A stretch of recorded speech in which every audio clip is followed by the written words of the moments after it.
Everybody. I know all of you are in a hurry to get to lunch. Okay. So let's keep this nice and punchy. Start as we speak, as all my co-panelists here speak. Please start thinking what you'd like to ask as well and note it down so that we have a good flow. I'd really love to have a lot of interaction with with the audience. We've got some very accomplished entrepreneurs who started. Each one of them has built businesses starting while they were in school or while they were in college, or very early in their career, and have built some really exciting businesses, which are each of them are worth a lot of. They do a lot of good business. They have customers globally. Very exciting young businesses. Quick introduction to the three co-panelists, starting from my immediate left. Sanjay Vijay Kumar. Sanjay is the founder and CEO of MobMe and chairman of India's largest incubation attempt, Startup Village. He is rated by India Today as one of the 37 Indians building the future of India. Thank you all. Next to him is Pallav Nadhani. He is the founder and CEO of Fusion Charts. He started Fusion Charts at the age of 17. Today, Fusion Charts has 22,000 customers in 118 countries. So truly a global business. And an important point, he's never raised any money from any angel or VC, just FYI. So even without that, he's built a business. So we'll understand a little more about that. Deepak Ravindran is the founder and CEO of Innos. He dropped out of college at the age of 19 to start Innos. Innos runs world's largest offline search engine. And he was telling me that you have about 120 million customers globally. Amazing. They are into the Limca's book of records for the size of customer base they have. And we have a round of applause for the panelists. Over the next about 27 minutes that I have left, what I'd like to do is to focus a little bit on the journey that each of these young entrepreneurs have made. I'd like to understand what made them do what they did, what are the challenges they have faced, and how they managed to build a fairly successful business, each of them. And they're still on their journey, and there's a lot of work that they're doing. Some of them are pivoting and moving into a completely new area. Killing some lines of businesses requires huge amount of courage. What makes these guys tick? Now, I'm hoping out of that, all of you will take away what are the ingredients to build a successful business, especially in the product space. What's also very interesting, like I said, each one of them started with hardly any experience. They're all youngsters just in college or out of college, have built businesses. I'd like to understand what role does experience play, or what role does youthful enthusiasm, how does it overcome the lack of experience? So so with that, I'll quickly start the questions with the panel. What I'd like to do is to perhaps spend about 22 minutes or 20 minutes out of the rest of the time interacting with the panelists on my questions, or maybe even lesser, and hand it over so that we can have adequate questions from the audience. So firstly, what I'd like to do is just a quick round robin with each of you to understand what is it that made you pick up whatever you did. I mean, each of you, like I said, started young. You must have thought about other ideas, or was there a pain that really pushed you to create a business of this nature? What was really the genesis of your product idea? Sanjay, starting with you. So a quick disclaimer, we're not like a full-fledged product company as such, but just to be short, I belong to a very normal middle-class family, and I was born and brought up in Kerala. My mom was a clerk, my dad was an engineer, my brother landed up in an IIT, went to Microsoft, and I was supposed to do the same story. But somewhere in 2005, I think the broadband thing happened. We started getting access to internet, and I was reading a lot of stuff on what's happening in the valley. How young guys, like 18, 19, are starting up companies. And for some crazy reason, we figured out, other than an exciting job that I could possibly get somewhere, maybe this is one route that I should pursue. So what I would see this as, pretty much like hippies shooting from the hips. It's like a cowboy world. You have absolutely no clue what to do. You don't understand business models or business plan. So my story is I raised around $500,000 in college. I dropped out. Over the next 6 years, we kind of figured out everything on the way. We cumulatively generated around 100 crores of revenues, made some 20 crores of profits. And right now I'm at a very interesting stage in life where what we're seeing is all the existing businesses we've built, they're going to like be shut down in maybe a year and a half, because the telecom industry where I work have completely pivoted. And for the first time, we are truly actually using all the experience that we've gained over 6 years as entrepreneurs and bringing a lot of passion and energy to solve and possibly try to create a product that would truly become possibly big. So, so my experience has been, it's a journey full of passion. You know, it's completely a journey full of passion. I mean, you have absolutely no clue the amount of challenges that's going to come on the way. Every day presents a new challenge. It's amazingly stressful, but the way I would see this is, it's like, you know, in the 1400s, a bunch of guys got on a ship, and these guys are saying, we're going to like find America or some, you know, some place which nobody else knows. A bunch of guys, like a king of that land, says, okay, let me fund these guys who are going on this exploratory journey. And then, you know, because of your passion and your energy and your enthusiasm to, you know, actually go on this age of discovery, you're able to get a bunch of guys who believe in the same dream. And we were a bunch of guys who took on a sailboat like that. It's pretty tough to sail when you're, you know, on a wind sail. We were never able to raise venture capital funding. I would have met almost all the VCs in town. You know, in my early days when we raised our first money in college, we actually were on cloud 9. And then when you read all the Silicon Valley, TechCrunch and all these articles, you see, I mean, every dude is like raising what, $7-8 million. It's some crazy valuation. So I'm going to come back to you, Sanjay, on the whole funding piece. But just to complete your story of going out on a sail, so instead of America, you probably will find some other country, right? So that may happen. So the whole pivoting, we'll come back to that as well. That's an interesting thing. Yeah, Pallav, over to you. So I started the business to make pocket money. I mean, I used to hate to go to my dad to ask pocket money every second day, and I had that time Cafe Coffee Day was new in India, and bowling alleys were new in India, and they were pretty expensive for a 16-year-old guy. So the business was started because of that. The passion was, I hated Excel charts. They were deathly boring in a world of web. So I thought, how can I bring the cool and glam factor of web to Excel charts and then take it to business applications on web.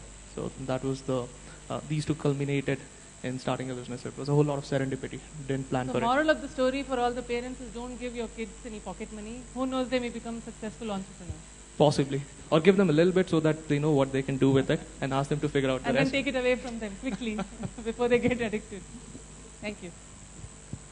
Yes, so for me it's kind of different. I mean, personally I never want to be an entrepreneur as such. I was never a born entrepreneur or anything. We figured out a small problem that was faced by during college days. Me and my group of friends didn't have any smartphones, and we had this normal dumb phones, and tried out a way to access internet, which was of no use, like find information through Google, which was of no use.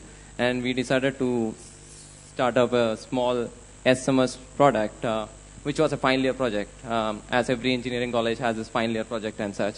So we decided to create a simple SMS platform which can get all the information from the internet and give the user back. It picked up quite well. By 6th or 7th semester, we decided to drop out because it started spreading word of mouth, and a lot of people came to know it and start using it. So I was hardly able to go to college and continue the studies, and so as my friends who also decided to continue the business, the product that we are doing.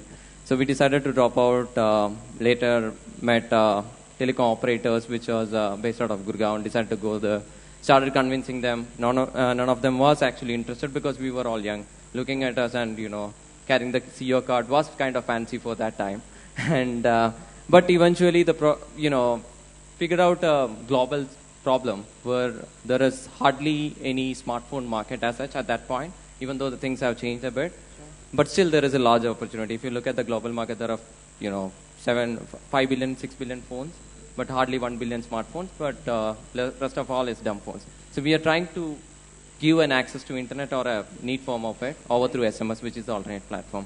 Eventually it turned out to be the largest offline search in the world, catered about 17, 18 countries right now, mainly focused on emerging markets and so and so.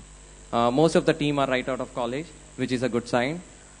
We decided to, become the largest. We also become, thankfully, we become the largest recruiter from the college we dropped out. Raised venture funding. I think we were one of the first student startup to raise the venture funding when we raised with seed fund. and it's going great. Great, very good. Pallav, question for you. You started your business in Calcutta, which is pretty unusual. Most startups seem to come from Bangalore. So what made you start up there? Maybe because you were based there, but what was your experience in terms of resourcing and getting the right kind of people and building the same passion in them as you have? So I started from Calcutta because I was there. I was in my high school there, and when I started out, I actually didn't have any idea of how to build a company. Though my dad was also an entrepreneur, but when you're trying to find product people in Calcutta, it's almost like finding needle in a haystack. Just that the needle doesn't exist. So you have to go and actually pick people, build them over a couple of years. Now there are multiple barriers to it now in Calcutta. The culture of Calcutta, or at least when I started, it was not conducive for people to join startups. I mean, practically you're saying that, you know what, I'm going to be a bachelor for the whole of my life because I'll not get married if I'm working in a startup. They want to go and join the TCS and the Infosys. So first you have to convince them why they should join a startup. Right. So that's a cultural fit. Then you have to figure out if this guy has the IQ, the will, and the skill. So some people came with the will, but they did not have the skill. So eventually, over the next couple of years, I had to sit and literally work with them, micromanage them, train them to be product people. And the good part is those guys stick around. I mean, these guys have been there for us for like last 5, 6, 7 years. But again, the ecosystem is not developed. So when I started, I did not even know what venture funding is, and which is why bootstrapping was the only decision. It's not that I knew about funding and chose not to take it. You do not have any, let's say, like legal entities or like lawyers who can help startups because they don't know what IP is there. So all of these things we had to figure out on our own. But the good thing was most of it was available over internet. So the challenge actually converted into a good thing because then we are suddenly looking at a US company saying, hey, you know what, this is how these guys did it. So we have to follow a similar path. So instead of being an Indian company right from day one, we are aspiring to be a global company, and we followed the blueprint of a global company, a bunch of which was accidental in nature. Thank you. Deepak, you've been working with the big bad telecom operators, and you as a young person carrying a CEO's card, like you said, was youth a challenge or what was youth on your side? How did it work for you? I mean, you're still young, so youth is still on your side, but when you started to engage with them, how difficult was it being a young guy? I mean, I'm not saying that everyone is like, this big fat telco or anything. But obviously, as a big company, any company, be it telecom or any big brand, there are some of, things that they look forward. Like, first of all, they might not be engaged with any startups. Like, because we come up with simply an idea. And, for us, especially, it was college-driven idea. It was just beta testing, like with a few consumers, which are college students, and that was tough. But going and meeting the right guy at every operator was quite a hurdle. And I happened to know MobiMe story like when we started, which was also a kind of learning curve for us, like how they also been in the telecom industry for a while. So I looked at the story closely. I watched the story. What are the ways they went? And obviously, it's. I think Sanjay only told me to go to Gurgaon, where all these operators were, and it happened by that. But after convincing the first operator, which is Bharti Airtel, which is the largest, it was quite easier for us because every other operator, liked what we were trying to do, and then so and so. Okay, thank you. Sanjay, you started to talk about your difficulties with fundraising. Why don't you come back on that now? So the trouble was, you guys can hear me? Yeah. So the trouble was, we were not perfectly what you would call a perfect product company, like I was saying, right?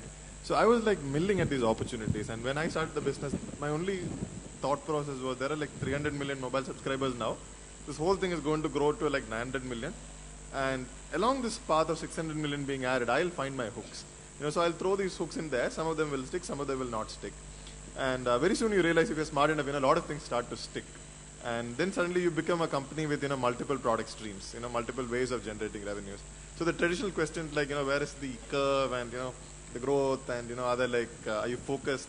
All those things come adding up into the picture. But over the time, what I realized was the moment we became profitable. I mean, I think the first 3 years were very difficult. We didn't have much cash and everything. There was a year when, you actually start hitting the curve. And in telecom, if you hit the curve, you just go on a very high swing. And then the numbers and the revenues just jack up. You become profitable.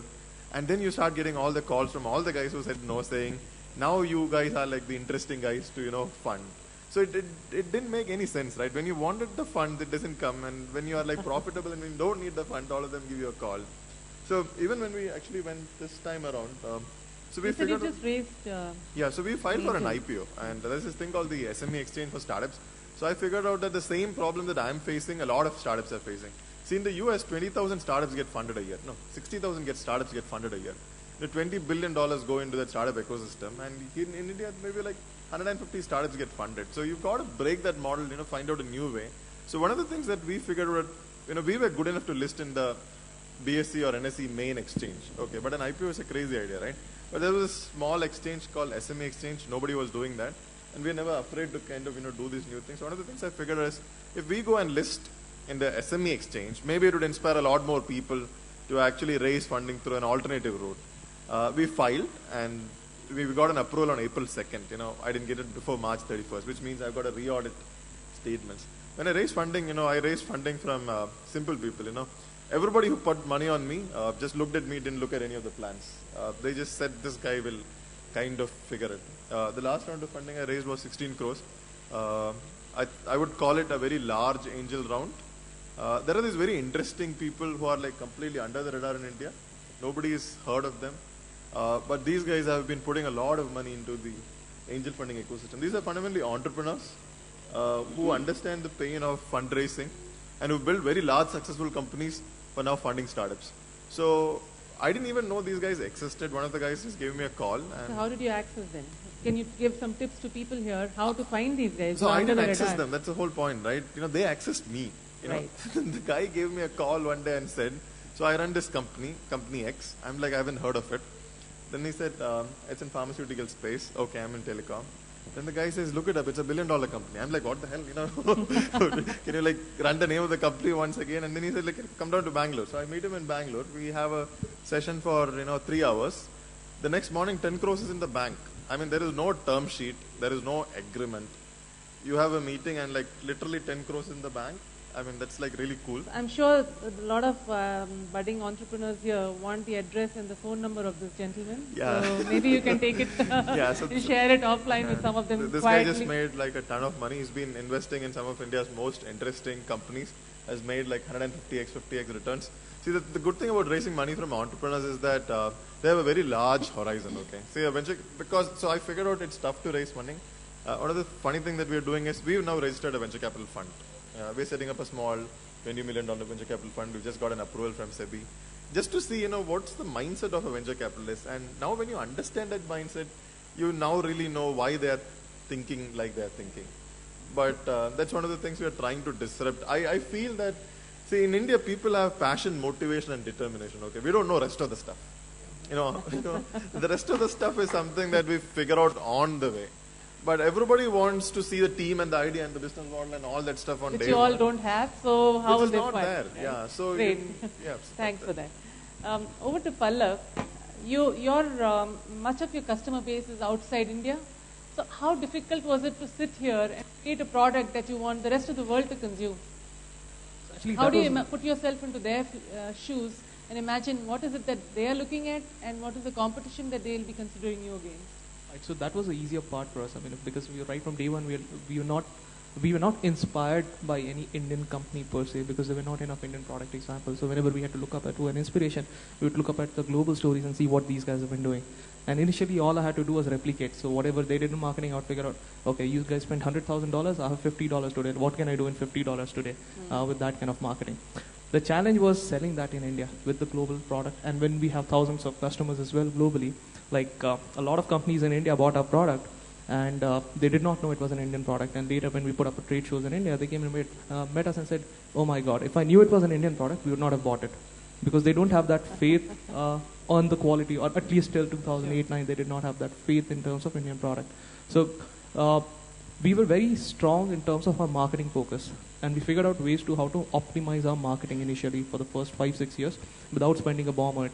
So one of the things we did is very brand conscious. But can I just interrupt you? How do you know what the consumer in the US wants? What is it that you did to understand their requirements? Or are you like Steve Jobs saying, I'll build it. I know what they want. I know everything about what's there in the consumer mind. I'm just going to build. I'm sure they'll take it. So the first idea was just an experimentation, which just took off. But after that, we got enough customer feedback where they told us, hey, you know what, this is what I want. But the easiest thing is to go put up a small MVP, a minimum viable prototype, put it out in the market, see if the customers are using it. That should take a maximum of 3 to 4 months.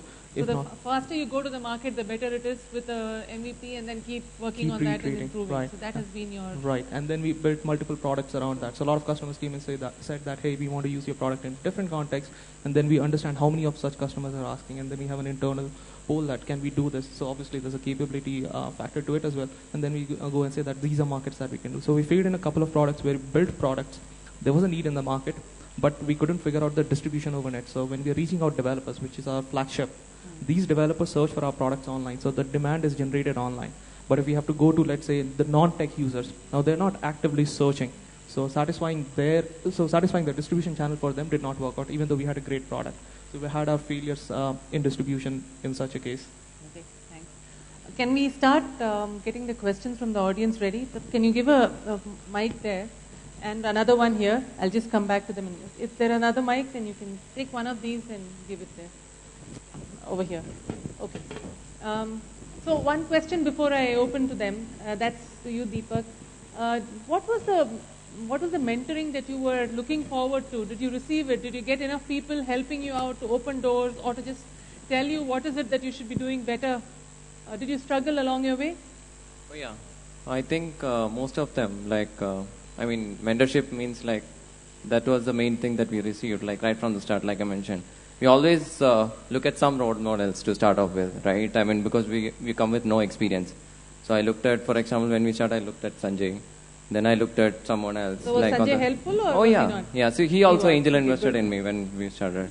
Yeah. So yeah.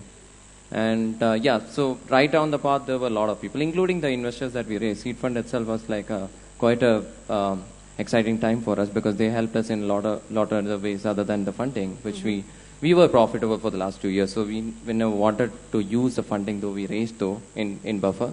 But more than that, seed fund helped us in mentorship, like especially in brand building and such, and also scaling to the emerging worlds.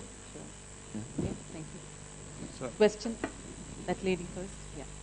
Hi. It was very nice to hear you all.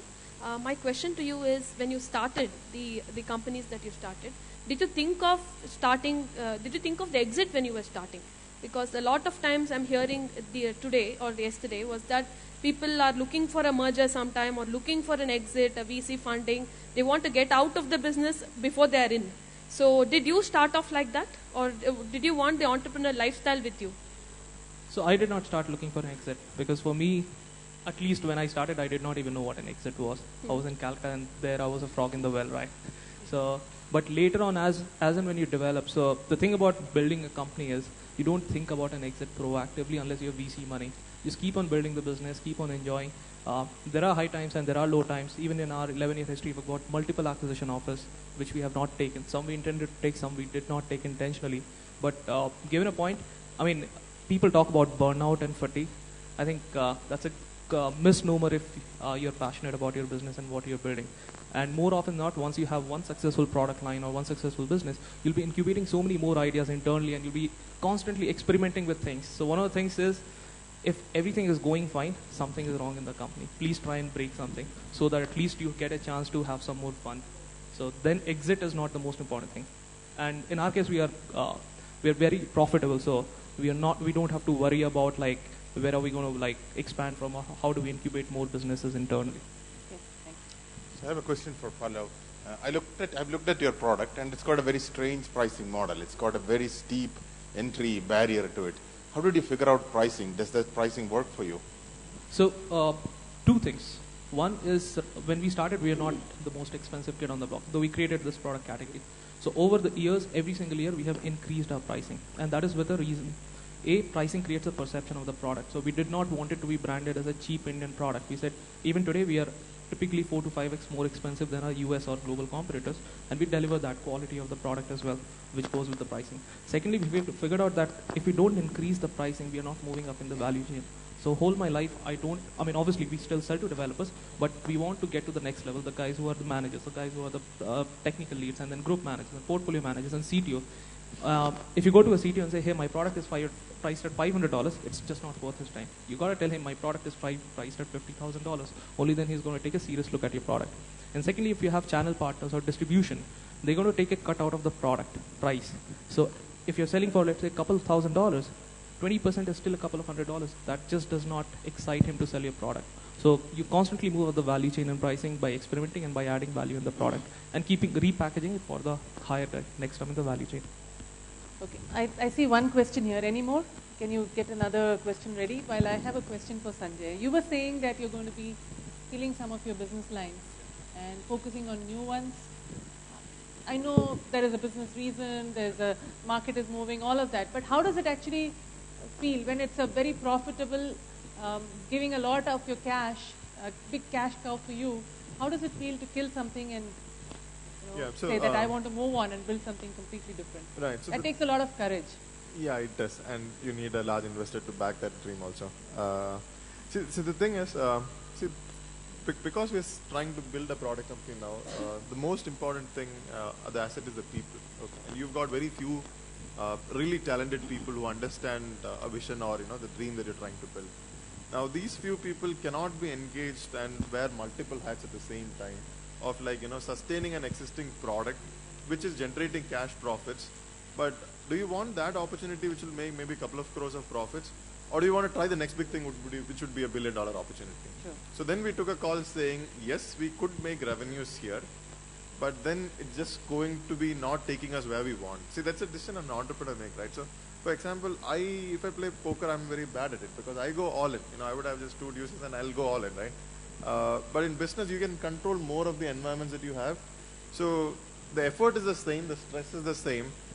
We are the ones who are going for the big kill, as you would say.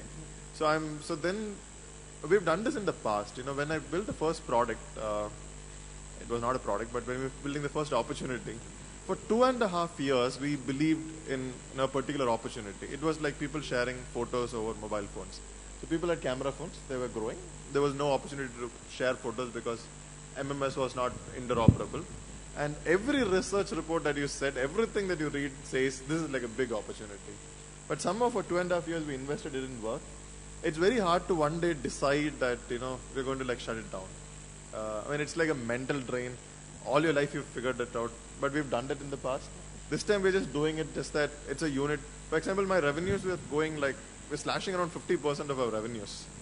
And You're right, revenues. You need a very, very strong-hearted venture capitalist or fund investor to entrepreneur, I would say, as well, but also the investor. Yeah. So when so that's the story. We're just shutting down one unit. Okay.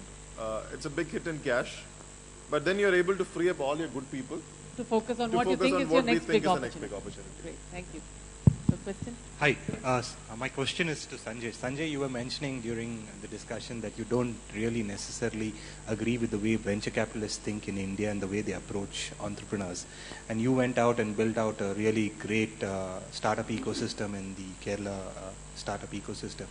What is it that you can do to actually create that ecosystem across the country in places like probably Calcutta, where Palla was mentioning there's absolutely no ecosystem, but the thought process is very similar, right? In Kerala also, if you were an entrepreneur, you wouldn't get married. Sure. So, yeah, so that part is absolutely the same. Maybe that's why, Pallav, are you still single? Oh, you're married, okay. Good. I said there was no ecosystem. Now actually it's a lot better. So this was like 2002 to 2005. See, Sorry, go ahead. So just to add to the point, we're taking this thing called an inch wide, mile deep strategy, okay? You can't... So, for example, in Startup Village, what we're trying to do, so 2 things, right? Why are we doing Startup Village? That's the right place to start. See, it doesn't matter that, you run like a bull or live like a nomad. That's definitely needed for an entrepreneur. Unless you can do that, you can't build the company. But then, more than your efforts, you need a group of people around you who want to see you succeed. See, it's those people making those decisions which is actually making you succeed. So, a lot of people helped us in the journey. And either we can be like 50, get rich and figure out I'll die in like the next 10 years and then start giving back, or we figured out the ecosystem is needed right now. Even for folks like me, we need an ecosystem right now, especially to build product companies, because you will not be generating revenues for some time, at least. And there is no ecosystem that is currently going to support that anywhere, I believe, possibly in India. So we are going an inch wide, mildly. We are going to schools, 8th standard to 12th standard. We are giving 10,000 Raspberry Pis. Because for once and for all, we want to solve issue of not coders being there. You know, all of us are facing issues that we don't get brilliant coders. So go deep into schools, give these guys Raspberry Pis, teach them how to code.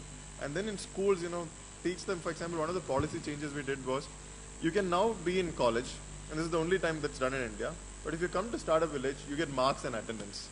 So 20% attendance and 4% marks. And the coolest thing that we'll possibly do by the next month is, we're bringing Coursera into the classroom. So we all studied, if you studied engineering, in the electives is bullshit, right? You know, there are like 5 things out there, but because there is no teacher, you have only one. Yeah.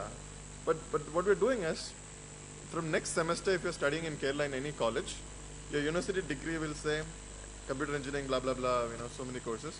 Elective, Harvard, data structures. Business finance, water. And it will come printed out in your university certificate. So then you increase the quality of an entire generation to a new order of magnitude.